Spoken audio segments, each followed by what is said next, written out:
Hi friends, safe ആയിട്ട് എങ്ങനെ credit card use ചെയ്യാം. പുതുതായിട്ട് ക്രെഡിറ്റ് കാർഡ് എടുക്കാൻ പോകുന്നവർക്കും പേടിച്ചിട്ട് ക്രെഡിറ്റ് കാർഡ് എടുക്കാതിരിക്കുന്നവർക്കും ഈ വീഡിയോ യൂസ്ഫുൾ ആണ്. BCCയിലുള്ള ക്രെഡിറ്റ് കാർഡൊക്കെ ഏകദേശം ഒരേപോലെ തന്നെയാണ്.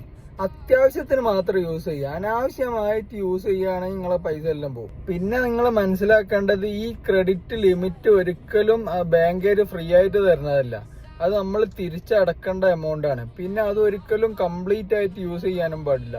ഏകദേശം ഒരു 30%, 50% മാത്രമേ യൂസ് ചെയ്യാൻ പാടുള്ളൂ. ബെനിഫിറ്റ് എന്താന്ന് വെച്ചാൽ, ഒരു അത്യാവശ്യത്തിന് ഒരാളെ കയ്യും കാലും പിടിക്കണ്ട. ഫുഡിനൊന്നും ക്യാഷ് ഇല്ലാത്ത ടൈമിലൊക്കെ ഈ ക്രെഡിറ്റ് കാർഡ് നല്ല യൂസ് ആണ്. പിന്നെ പ്രത്യേകിച്ച് ഫാമിലിക്ക് വരുമ്പോൾ നമുക്ക് സാലറി ഡിലേ ആവൊക്കെ ചെയ്യുകയാണെങ്കിൽ, നാട്ടിൽ എന്തെങ്കിലും അത്യാവശ്യം വരിക, ഇതിനൊക്കെ നമുക്ക് ഈ ക്രെഡിറ്റ് കാർഡ് യൂസ് ചെയ്യാം.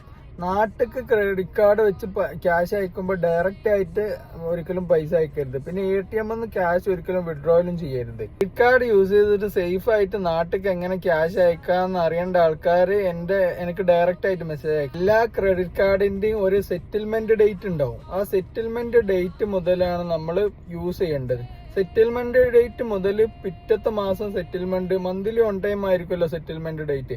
ആ സെറ്റിൽമെന്റ് ഡേറ്റിന്റെ സെറ്റിൽമെന്റ് ഡേറ്റ് കഴിഞ്ഞ പിറ്റേന്ന് മുതൽ നമുക്ക് യൂസ് ചെയ്തിട്ട്, ആ പിറ്റത്തെ മാസം സെറ്റിൽമെന്റ് ഡേറ്റ് വരുന്നതിന്റെ മുന്നേ നമുക്ക് ഇത് ക്യാഷ് ക്ലിയർ ചെയ്യാൻ പറ്റുകയാണെങ്കിൽ നമുക്ക് സേഫ് ആയിട്ട് യൂസ് ചെയ്യാം. വീഡിയോ യൂസ്ഫുൾ ആയെന്ന് വിചാരിക്കുന്നു. Thank you. Follow me.